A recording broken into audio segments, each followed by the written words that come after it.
qué es el tema de referencia y contrarreferencia. Varias veces les he indicado que es lo básico, lo mínimo que debería funcionar en los establecimientos de salud, y es cómo implementar el sistema de referencia y contrarreferencia en las redes integrales de salud del departamento de Potosí. Entonces, vamos a hablar de los componentes de la referencia y contrarreferencia. Y uno de los componentes de la referencia y contrarreferencia es la comunicación. Es decir, es un medio indispensable que sirve para realizar la coordinación de la referencia y contrarreferencia de usuarios y facilita la articulación y relacionamiento entre los establecimientos de salud de la red funcional primero, segundo y tercer nivel. No pudiera haber referencia y contrarreferencia si no tenemos funcionando el tema de comunicación. Es decir, la comunicación a través de que contamos con el tema de celular, el WhatsApp ahora, el Internet, que se ha vuelto el medio de comunicación ahora el más frecuente, podamos tener una comunicación entre el primero, segundo y tercer nivel. Anteriormente se utilizaba el teléfono fijo, que creo que también ya no se usa mucho, y también antes de la década del 2010 se utilizaba el tema de la radio, ¿no? No había todavía, digamos, en forma total el tema de comunicación en los municipios, en las comunidades, ¿no? Y antes de la década del 90, todo era radio, ¿no? Había una dirección de telecomunicación rural, DITER, creo que se llamaba, y la comunicación era por radio. Y los hospitales también tenían la comunicación a través de por radio, y tenía que haber horarios establecidos en los cuales se tenían que comunicar. Pero ahora tenemos la facilidad del Internet, todos tienen WhatsApp, que fácilmente con mensajes, con audios podemos mandar, de manera que esta comunicación es clave para el funcionamiento del tema de referencia y contrarreferencia. Y en el caso de Potosí se ha podido crear el Centro de Urgencias y Emergencias Médicas, es decir, existe la red de ambulancia que también debe contar con un número piloto, es decir, un número fijo de 3 dígitos para que la persona puede llamar inmediatamente y el CRUEN, que es el Centro Regulador de Urgencias y Emergencias, puede inmediatamente hacer la atención. También se indica que los responsables municipales de salud deberán garantizar en cada municipio una red de comunicación adecuada y garantizando la prestación de servicios en forma oportuna y eficiente, ¿no? Entonces, es bien importante que los hospitales tengan funcionando el tema de comunicación 24 horas y los 7 días de la semana. Pero aquí vienen las debilidades de los establecimientos de salud del departamento, ¿no? Primero, que en muchos no funcionan 24 horas el tema de comunicación. Primero, porque no tienen un responsable de comunicación las 24 horas, máximo funcionarán hasta las 5 de la tarde, 8 de la noche, y a partir de ahí ya se deja, digamos, a todas las personas que están en el hospital. Entonces, este hecho demuestra que si bien en un hospital de tercer nivel alguien contesta el teléfono, pero precisamente esta persona puede estar ocupada, preocupada de hacer otras cosas y no va a atender como corresponde la llamada y todo lo que hay que hacer en respuesta a esa necesidad que nos están llamando. Por lo tanto, lo deja así, sin dar respuesta, mientras al otro lado están esperando que haya una respuesta favorable o les contesten, ¿no? Es decir, están pidiendo, por decir, quieren mandar un paciente de Tupiza a Bracamonte y necesitan confirmar si hay cama disponible o no. El que atendió después de las 5 de la tarde no pregunta al servicio, pero como tiene otra tarea, va a hacer su tarea y se olvida de responder, ¿no? Entonces, este tema es una falencia de comunicación donde los establecimientos de salud tienen que garantizar la atención del teléfono o de los o del quien está a cargo del tema de comunicación estar las 24 horas, ¿no? O en otros hospitales el teléfono lo resguarda la parte administrativa, no está disponible por el tema que no hay quien controle el uso, porque también hay servidores públicos que estando ahí el teléfono disponible pueden ser llamadas a otros lados, entonces el administrador prefiere resguardarlo y tampoco hay, digamos, el tema de que está cortada la comunicación. Entonces, estas debilidades son los responsables, como la parte final indica, los responsables municipales deben garantizar una adecuada comunicación. Si no hay una adecuada comunicación, no va a funcionar el sistema de referencia y contrarreferencia. Ya les estoy mencionando algunas debilidades. Por lo tanto, es obligación de los directores, de los responsables, poder ajustar este tema de la comunicación 24 horas y los 7 días de la semana, ¿no? El otro componente es el transporte. Y ahí en la imagen estamos viendo que no solo había sido transporte terrestre, sino también transporte aérea, transporte fluvial, es decir, y Bolivia, en algunas partes de las regiones, tienen los tres tipos de transporte. En el lado del oriente, Beni, Pando, el tema del helicóptero es clave en el tema de referencia porque ellos utilizan mayormente vía aérea, o también en el lado del oriente, Beni, Pando, por los ríos caudalosos que tienen, o el norte de La Paz, utilizan la barca hospital, ¿no? Que son hospitales que permiten hacer la atención de una comunidad a otra comunidad y la única vía de comunicación es el tema del agua, ¿no? Entonces ahí podemos entender que no solo es el transporte vía terrestre, sino otro tipo de transporte que hay, o como también en algunas zonas tenemos el transporte a través de camillas improvisadas, de personal que se mueve o traslada pacientes con los comunarios, con las personas, de llevar a un paciente a otro establecimiento de salud o de una comunidad a un establecimiento de salud cuando siempre está delicada, ¿no? Entonces, estos son los medios de transporte de cómo podemos llevar a un paciente a ser atendido en otro establecimiento de mayor complejidad. En el caso de Potosí, la mayoría es transporte terrestre y ahí vamos a poder tener la clasificación de los tipos de ambulancias que tenemos en los establecimientos de salud. Tenemos tres categorías, tres tipos de ambulancia. Tenemos la ambulancia tipo 1, que es una ambulancia básica de transporte que cumple con la caracterización básica destinada a transporte o asistencia de pacientes cuyo estado clínico no presenta un riesgo potencial de vida y debe estar asistida por un profesional o técnico capacitado en atención prehospitalaria, ¿no? Eh, mm, Ahí podemos resaltar que esa ambulancia tipo 1, para que cumpla el objetivo y la finalidad, tiene que estar equipado, ¿no? Y hemos dicho que varias veces que la mayoría de nuestras ambulancias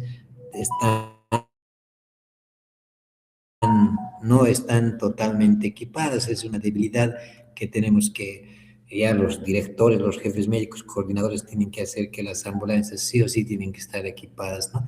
La ambulancia tipo 2, medicalizable, cumple con la caracterización para el traslado y atención de pacientes, para su evaluación continua, diagnóstico y tratamiento, y debe estar asistida por un personal de salud capacitado.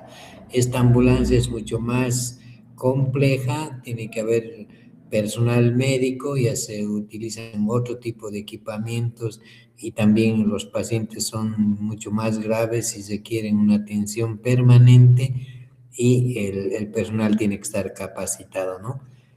Bien, la ambulancia tipo 3 medicalizadas es una unidad móvil destinada a traslado y evaluación continua, diagnóstico y tratamiento médico avanzado de pacientes en estado crítico de alto riesgo. Necesariamente deben tener también una supervisión médica especial, es decir, por médicos especialistas, donde se van a utilizar ya el monitor, el tema de desfibrilador, el tema de poder utilizar otro tipo de equipamiento mucho más complicado. De esta manera, entonces, en el transporte tenemos las ambulancias, que pueden ser ambulancia tipo 1, ambulancia tipo 2 y ambulancia tipo 3. Entonces, vamos ahora a mencionar que todas las ambulancias tipo 1 deben tener este equipo o este set de equipamiento que básicamente es lo mínimo que debe tener, ¿no? No voy a leer, no voy a dar lectura a todo, pero sí lo más importante como es la camilla de transporte, colchoneta, maletín de emergencia, tensiómetros, estetoscopio adulto, pediátrico, sed de collarines, balón de oxígeno, juego de férulas, ambú adulto y pediátrico. Es decir, 3, 6, 9, 12, 14 ítems de equipamiento debería tener la ambulancia tipo 1.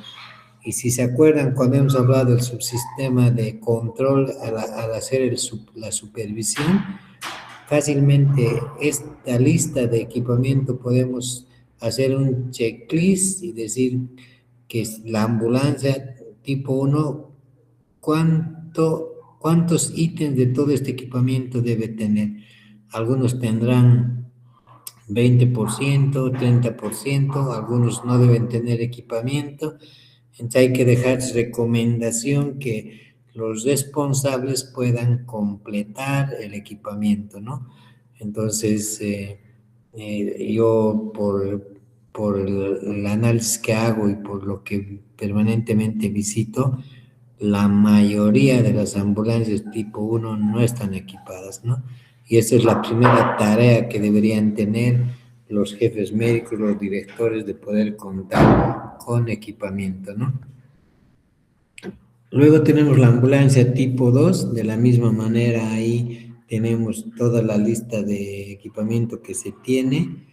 Tenemos que tener camilla, colchoneta, aspirador, maletín de emergencia, suministros, ¿no? Solución de equipo de Venoclis, bránulas, adulto, pediátrico, medicamentos necesarios, tensiómetros, sed de collarines, balón de oxígeno, juego de férulas, ambú, laringoscopio con 3 hojas de diferente tamaño, tubos orofaringeos, adulto pediátrico, tubos endotraqueales, monitor, desfibrilador portátil, oxímetro de pulso, es decir, ya un equipamiento mucho más complejo que el anterior, que también igual podemos hacer seguimiento de qué ambulancias están totalmente equipadas y qué ambulancias no están equipadas. Y si hacemos una supervisión, habrá que recomendar que las ambulancias tipo 2, al igual que la tipo 1, deben tener el equipamiento completo, ¿no? Si las ambulancias no están completamente equipadas, o en el caso del tipo 1, tipo 2, entonces que la atención que estamos brindando al paciente no es como corresponde, ¿no?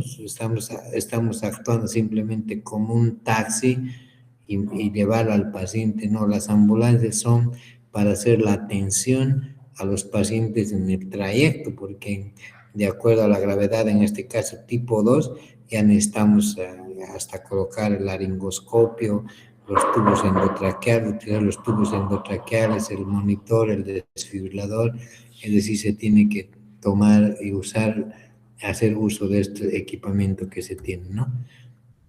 La ambulancia tipo 3, de igual manera, Ahí tiene que tener ventilador mecánico, bomba de infusión, aspirador de secreciones, maletín de emergencias, solución, equipo de venocrisis, bránulas para uso adulto, pediátrico, tensiómetro de adulto, linterna, sed de collarines, balón de oxígeno, férulas, ambús, tubos orofaringeos, adulto pediátrico, monitor desfibrilador y equipamiento específico de acuerdo a la atención especializada, ¿no? Incubadora, ventilador neonatal y otros de tipo portátil, ¿no?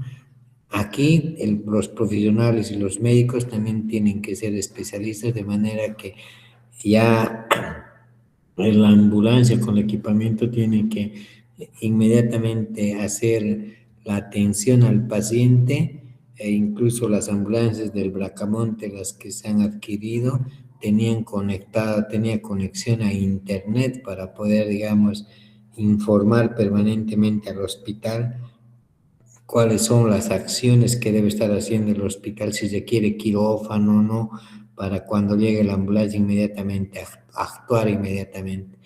Por eso creo que para que funcione y se fortalezca el tema de atención prehospitalaria, de atención de emergencias, atención de desastres en el departamento de Potosí, se ha creado el CRUE, ¿no? El Centro Coordinador de Urgencias y Emergencias, que con toda esa capacidad instalada y el tema de monitorizar a través de un sistema de comunicación, puedan ellos definir de acuerdo al triaje los pacientes que tienen que ir a establecimientos de tipo 1, a establecimientos de segundo nivel, de tercer nivel, qué es lo que el hospital tiene que estar preparando para la atención inmediata.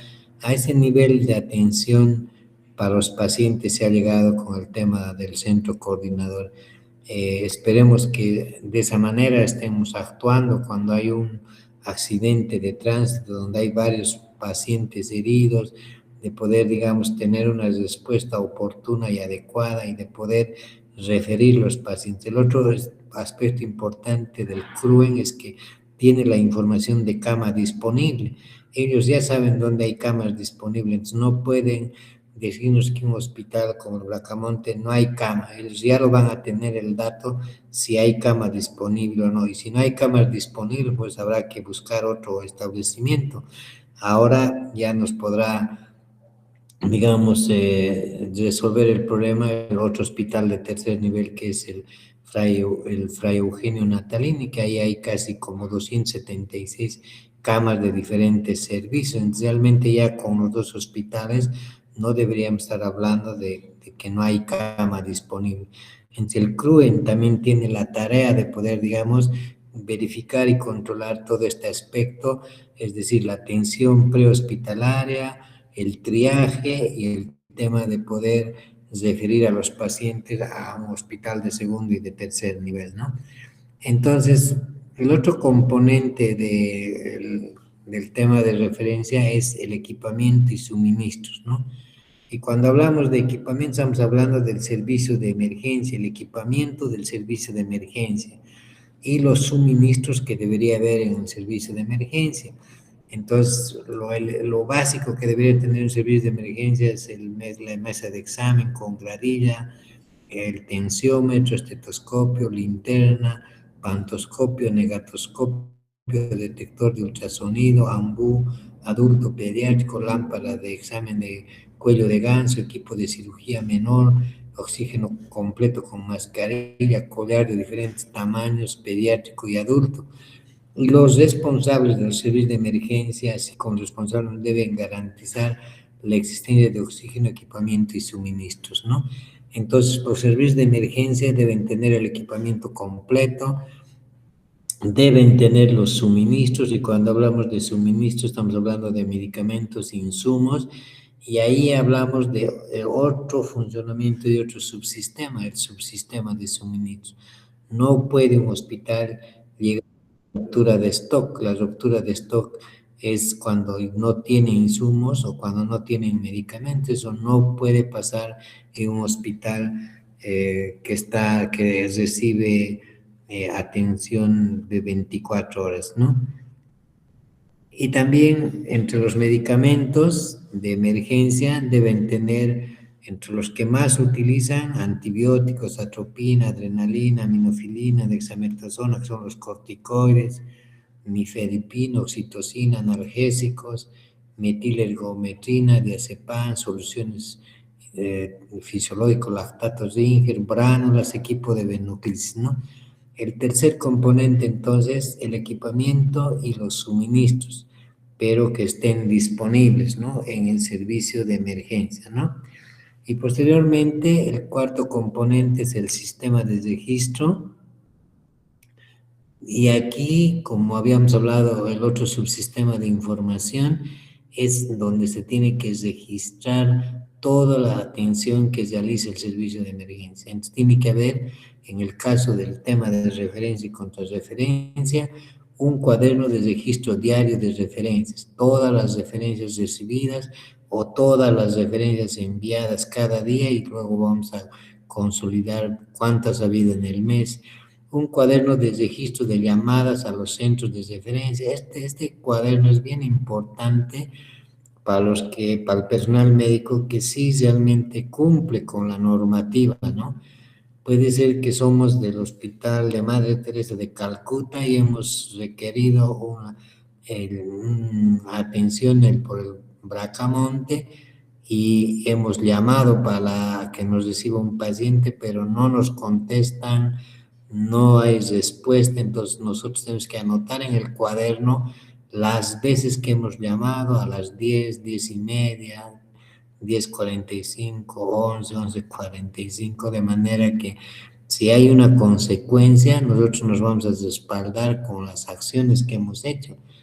Es decir, no nos ha respondido el Bracamonte a todas las llamadas que hemos hecho y los registramos, o también si nos han contestado, anotamos la hora que nos han atendido la llamada y con quién hemos hablado, de manera que esté registrado en el cuaderno, que es bien importante cuando hay algunas consecuencias con algunos pacientes por la no atención oportuna y por no resolver el problema, ¿no? Tenemos que tener un cuaderno de registro diario de referencias transportadas en las ambulancias, cuántos pacientes han sido llevados en la ambulancia, archivo de las referencias y contrarreferencias. Y aquí hay otro aspecto bien importante: utilizar el formulario oficial de referencia y contrarreferencia, ¿no? Para el tema de referencia y contrarreferencia se tiene que llenar un formulario, es la boleta de referencia. Entonces, aquí tenemos que todo paciente que es referido de otro establecimiento, ya sea de Cotagaita, Vitichi, tiene que venir con la boletita de referencia. Si no tiene la boletita de referencia, el hospital puede no recibirle, y si es que les recibe, el paciente, una vez que sea atendido, no va a poder ser cubierto por el SUS, van a tener que pagar los familiares, o porque en el momento de que reportemos atenciones de pacientes, el municipio va a pedir la boleta de referencia como documento de verificación, y si no hay la boleta de referencia, el municipio no va a devolver los recursos de la atención. Entonces los que van a estar en problemas va a ser los médicos que han permitido atenderle, y para no tener problemas el médico que le ha atendido, entonces va a tener que cobrarle al paciente. Entonces miren cómo se complica la situación cuando no llenan este formulario que es por norma tienen que manejar, la boleta de referencia, ¿no? Entonces ahí dice que se debe utilizar la boleta de referencia. Luego contar con el software que es el Cireco, que en Potosí desde el 2010 aproximadamente se ha implementado un software para manejar en forma digital el tema de la referencia y contrarreferencia. El Cireco es Sistema de Referencia Contrarreferencia, ¿no? Y este sistema permite manejar ya a través del WhatsApp. Se llena la boleta de referencia desde Betanzos y en un segundo lo va a tener el Bracamonte, y ya mientras el paciente esté tarde en poder ser referido de Betanzos a Bracamonte y ellos ya pueden estar tomando todas las previsiones para atender al paciente. Si es un paciente que requiere cesárea, ya estarán preparando el quirófano, le estarán llamando al anestesiólogo, debe estar, porque a veces tienen que programar, puede estar lleno el quirófano, tienen que habilitar es decir, miren, son muchas cosas que conocen también ustedes que hay que tomar acciones antes de poderle atender al paciente, pero mientras el paciente va a tardar de vetas 20 minutos, ya pueden estar alistando porque la hojita de referencia ya ha ido por vía digital a los médicos de cabecera o de emergencia en el Hospital Bracamonte, ¿no?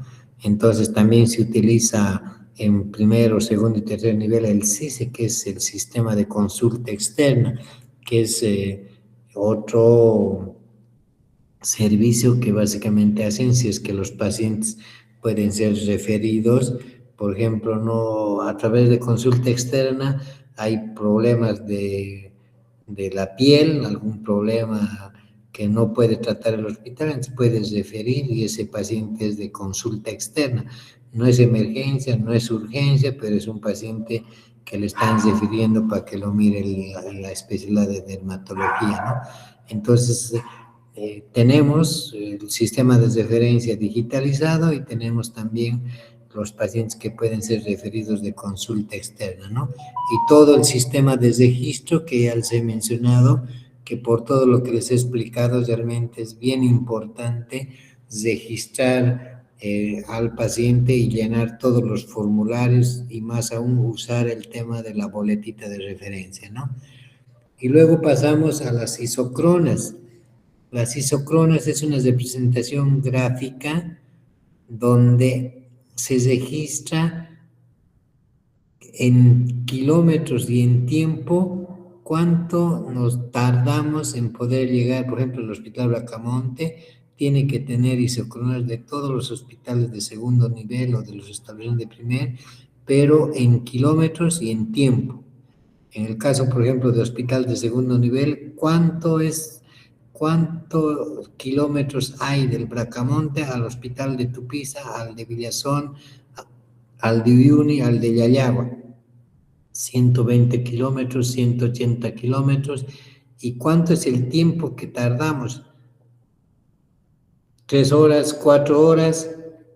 Entonces, eso tiene que estar, así como en la parte inferior está registrado el municipio, la localidad, el establecimiento de salud, cuánto es en kilometraje y qué tiempo dura en ambulancia, ¿no? Porque las ambulancias son movilidades Land Cruiser que van con mayor velocidad que los de transporte público, que sea un minibús, etcétera, y por eso se pone el tipo de transporte que hay que usar, las horas que van a tardar y el kilometraje. Esto es bien importante para poder calcular horas y tiempos en la cual las ambulancias van a llegar a un punto de emergencia o de urgencia.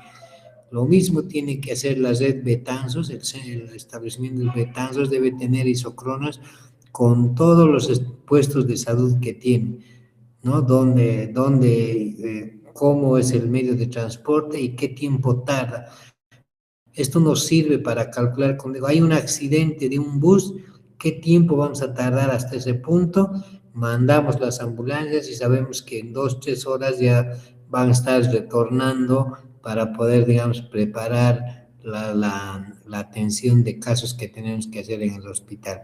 Es bien importante contar con la isocronas, que es cuánto tiempo tardamos en kilómetros y en horas de un establecimiento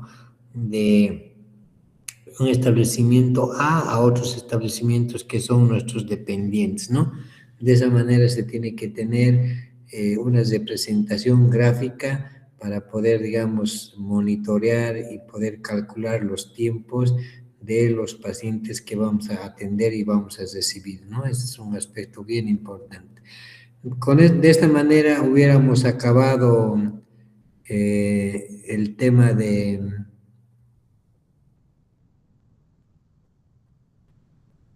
el tema de las isocronas, y podemos determinar que son los siguientes componentes, ¿no? En el tema de referencia y contrarreferencia, comunicación, transporte, equipamiento y insumos del servicio de emergencias, registro e isocronas, ¿no? Esos serían los componentes del tema del referencia y contrarreferencia. Pero también hay el tema de por vía de que podamos trasladar en camillas improvisadas al centro de salud, ¿no? Que es bien importante también esa referencia. Ahora vamos a hablar del tema el otro tema es el procedimiento que hay que hacer con los pacientes que llegan a un establecimiento de salud. ¿Se acuerdan que hemos hablado en el manejo del recurso humano que tenemos normas de procedimientos y que bajo esas normas de procedimientos debe cumplir el personal? Pues ahora vamos a hablar sobre las normas de procedimientos que cuando hay un paciente que hemos decidido y si le vamos a resolver el problema o le vamos a referir, y son los pasos que hay que seguir, ¿no? El primer paso es el personal de salud responsable del establecimiento atiende al paciente con cordialidad, con eficiencia, dando los primeros auxilios y controlando los signos vitales al usuario. Entonces, una vez que recibimos al paciente, lo primero que hay que hacer, controlar los signos vitales, atención de los primeros auxilios, habrá que colocarle oxígeno, habrá que colocarle vía para poder, digamos, inmediatamente estabilizarlo al paciente, ¿no? Ese sería el paso uno. El paso dos es que tenemos que llenar la historia clínica, ¿no? Que es de rigor el tema de llenar la historia clínica, ¿no? Posteriormente, valorar el estado de situación del paciente y ya aquí tenemos que determinar si ese cuadro clínico que tiene el paciente lo vamos a resolver como establecimiento de salud o requiere una atención de mayor complejidad. Si se quiere una atención de mayor complejidad porque no tenemos laboratorio, no tenemos quirófano, no tenemos sala de AMEO, que es para la atención de hemorragias, entonces tenemos que inmediatamente ya pensar que tenemos que referirlo al paciente. Si nos han mandado, por decir, a uno de primer nivel, a uno de segundo nivel, y nosotros como segundo nivel valoramos y no tenemos quirófano para hacerles, o no tenemos eh, no tenemos terapia intensiva, entonces creo que tenemos que ya ver el análisis de poder referir a un otro establecimiento de mayor complejidad, ¿no? Entonces ahí el paso 3 es el personal de salud debe estabilizar al paciente, asegurándose vías respiratorias permeables, administrar oxígeno, canalizar vía y controlar los signos vitales, ¿no? Aquí hay que estabilizarlo al paciente con cualquier patología que tiene y si es que lo vamos a referir, tenemos que referir ya haciendo la atención de urgencia y emergencia, estabilizarlo y enviarlo en la ambulancia, ¿no? Entonces hay que estabilizarlo con todos los pasos o atenciones que les he mencionado, ¿no? Posteriormente, ya viendo la situación del paciente, habrá que administrar el tratamiento, ¿no? Hay que administrar el tratamiento de urgencias, tratamiento de urgencia y emergencia. Si es un caso, por ejemplo, de una fractura o de una doble fractura, hay que inmovilizar, hay que colocar vía y colocar analgésicos y antiinflamatorios por vía hasta que le podamos referir si es que por ahí requiere una intervención quirúrgica, entonces nosotros tenemos que hacer lo necesario y posteriormente ya hacer el tratamiento que requiere el paciente para luego enviar al paciente a otro establecimiento de salud, ¿no? El Quinto paso, explicar motivo de referencia. Este es el otro paso bien importante, ¿no? El personal de salud que vamos a enviar a otro hospital, ahí dice que si manejamos el idioma nativo o tenemos a alguien que nos los pueda explicar en quechua, por decir, habrá que explicar a sus familiares y también al paciente, si el paciente está consciente, todo el procedimiento que le estamos haciendo y que requerimos referir a otro establecimiento. Entonces hay que hablarle de su estado de salud, de los riesgos que presenta, los motivos por cuales estamos refiriendo a otro establecimiento, el servicio al cual le estamos mandando, ya sea por consulta externa o por emergencia, informar sobre los beneficios que va a tener, ¿no? La forma en la que se va a realizar el traslado y los requisitos para su atención en otro establecimiento, ¿no? Este aspecto de explicar a los familiares es demasiado importante porque al final tenemos que tener por parte de los pacientes el consentimiento informado, es decir, que ellos aceptan la referencia. Y si el paciente está consciente, el paciente tiene que firmar el consentimiento informado.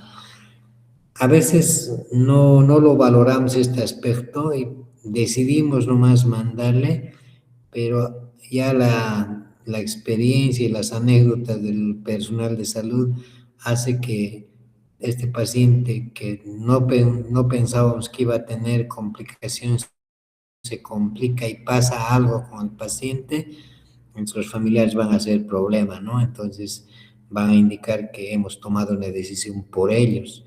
Entonces, para evitarnos complicaciones adelante, tenemos que lograr que los familiares pudieran eh, eh, decidir y poder firmar el consentimiento informado. No puede ser que no quieran, entonces ya es una decisión de parte de ellos, hay que hacerles firmar también el rechazo del paciente que no quieren referirlo y ellos asumirán. Si no hacemos este procedimiento que le estoy mencionando, de verdad podemos tener serias complicaciones adelante, ¿no? Entonces es importante explicarles el tener el consentimiento informado para referir al paciente. El otro paso es, que también es bien importante, es comunicar al hospital de referencia, ¿no? Indica que el médico, la licenciada o el auxiliar debe comunicarse con el hospital a donde estamos refiriendo.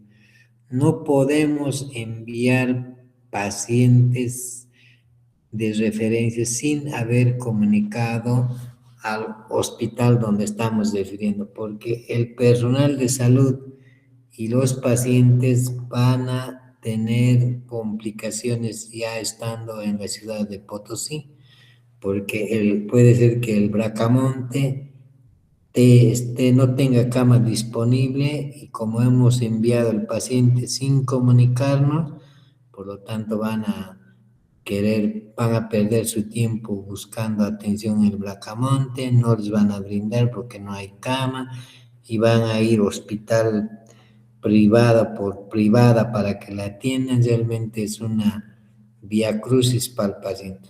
Tenemos que hacer el esfuerzo de comunicarnos con el hospital.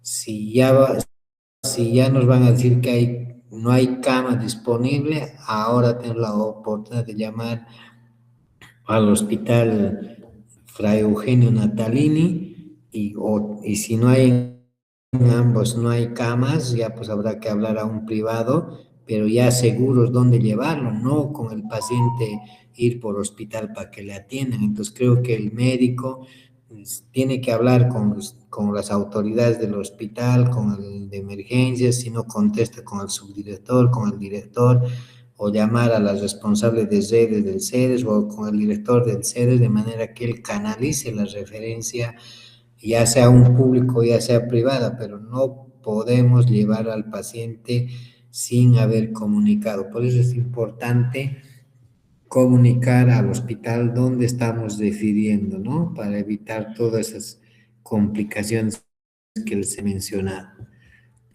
Luego, el paso 7 es llenar la historia clínica y la clínica y la boleta de referencia. El personal tiene que llenar la historia clínica, pero más que todo, para que nos reciban en el otro hospital, se tiene que llenar lo que les mencionaba, la boleta de referencia. Y la boleta de referencia, como les digo, le va a permitir que la atiendan en forma inmediata y particularmente en el tema económico, si no tienen boleta de referencia, o va a pagar el médico que le está atendiendo o va a pagar el paciente, porque no pueden no tener boleta de referencia, porque el municipio no va a querer devolver cuando ya se llegue el plazo de pago sin estos documentos, porque les exige que tengan toda la documentación, entonces el municipio no va a pagar si no tiene boleta de referencia el hospital que le está queriendo cobrar. Entonces, ahí hay dos problemas: o va a pagar el personal de salud que no ha pedido la boleta de referencia, o si no va a tener que pagar el paciente porque no pueden descargarse con el Seguro Universal de Salud. Por eso creo que el otro tema es poder llenar la boleta de referencia y llevar y dejar la boleta de referencia, ¿no? Una vez que ya nos han recibido al paciente, tanto el hospital que ha enviado el paciente o el hospital que ha recibido el paciente tendrían que evaluar si la referencia ha cumplido los criterios de calidad. Y los criterios de calidad son el criterio AJO: referencia adecuada, referencia justificada y referencia oportuna. Entonces, y como les decía, tanto el hospital que ha enviado como el hospital que ha recibido, podemos evaluar si han cumplido los criterios de calidad: adecuada, justificada y oportuna. Y ya hay una parte que les vamos a explicar cuándo es adecuada, cuándo es justificada, cuándo es oportuna, ¿no? Y de esa manera vamos a poder valorar y evaluar los criterios AJO, que es el procedimiento 8, ¿no? Posteriormente tenemos el traslado y el acompañamiento del paciente. Hay que trasladar el paciente en la ambulancia, y aquí ya con todo lo que estamos explicándoles ya se han debido dar cuenta que si una ambulancia no está equipada, entonces, ¿qué servicio de calidad estamos atendiendo si la ambulancia no está equipada? Estamos haciendo como fuera un taxi o un minibús que le podemos llevar, porque igual ahí solamente nos sirve de trasladar al paciente, pero las ambulancias no tienen ese objetivo. Las ambulancias tienen el objetivo de hacer una atención durante todo el trayecto del paciente, ¿no? Entonces, eso es lo que hay que valorar: el traslado y el acompañamiento. Y el acompañamiento de acuerdo a la gravedad del paciente, de acuerdo a la enfermedad, a la patología, entonces puede ser auxiliar de enfermería, médico o licenciada, pero que tiene que cumplir las medidas de bioseguridad, usando guardapolvo, guantes, barbijo, para precautelar tanto la salud del paciente como la salud de nosotros, ¿no? Entonces es el otro paso del traslado y del acompañamiento. Y el paso 10 es el entregar, una vez que hemos llegado al Bracamonte con el paciente, dejarlo al paciente en emergencia y entregar al médico de emergencia la boletita de referencia, y nos los tiene que firmar, y también explicarle que en el trayecto ha habido alguna situación, por ejemplo, que probablemente haya requerido colocarle analgésico porque estaba muy dolorido, o ha tenido algún ataque. Si es una paciente con preeclampsia, ha tenido tres ataques en el trayecto, clave para el tema del dato para el médico. Esa información hay que transmitir, y vamos a cumplir nuestra tarea cuando entreguemos la boleta de referencia y el médico de emergencia nos los firme la boleta de emergencia. Con eso ya es bajo la responsabilidad del establecimiento al cual hemos referido, ¿no? Y ahí que hay una parte también importante, dice que el personal del puesto de salud, del centro de salud, tiene que hacer seguimiento a la evolución del paciente referido, ¿no? Hasta que sea dado de alta para posteriormente ir a recogerle o que el hospital nos los reenvíe y tenemos que pedir la boleta de contrarreferencia, ¿no? La boleta de contrarreferencia, la epicrisis, para que nosotros podamos hacerle el control y registro si ya el paciente ha sido, digamos, contrarreferido a nuestro hospital. Por el caso, por ejemplo, de un parto porción transversa, le han hecho cesárea, nos van a devolver y nosotros vamos a hacer el seguimiento, le vamos a retirar los puntos, ya no es necesario que vaya al Bracamonte, nosotros como hospital lo atendemos. Igual en caso de alguna fractura, etcétera, nosotros ya hacemos el seguimiento. Claro, seguramente va a tener una valoración por el traumatólogo de un tiempo, pero la atención que requiere en esas semanas nosotros lo hacemos. Y lo más importante es exigir la contrarreferencia. Solo para un dato bien importante, las referencias a nivel nacional está funcionando en un 60-70%, pero las contrarreferencias es un 5%. La mayoría no hacen la contrarreferencia. Entonces es otro dato importante que hay que mejorar, ¿no? Y la referencia comunitaria, que es cuando los pacientes de la comunidad o de un puesto de salud o de nos refieren al establecimiento de salud, ya sea la partera, ya sea el RP, el responsable popular de salud, el RPC, que el promotor de salud, que básicamente nos refieren y que igual hay que hacerle la contrarreferencia una vez que le hemos atendido, ¿no? Entonces, son los 10 pasos que se debe cumplir y aquí hemos detallado el procedimiento que hay que seguir. Entonces, si nosotros queremos evaluar, supervisar si se está cumpliendo la norma de referencia y contrarreferencia, ya tenemos toda una información en la cual podemos elaborar nuestro instrumento de supervisión. Entre lo más relevante, podemos evaluar si nuestras ambulancias están equipadas o no equipadas, ¿no? Y hacemos el checklist. Vemos si las boletas de referencia están llenadas y están completamente o bien llenadas. Vemos si hemos cumplido todo el procedimiento que hemos indicado y el tema de también evaluar la comunicación.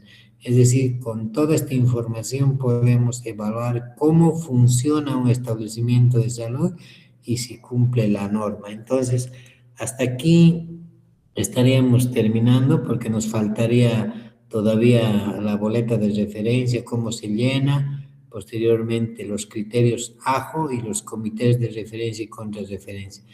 Entonces, cesaríamos aquí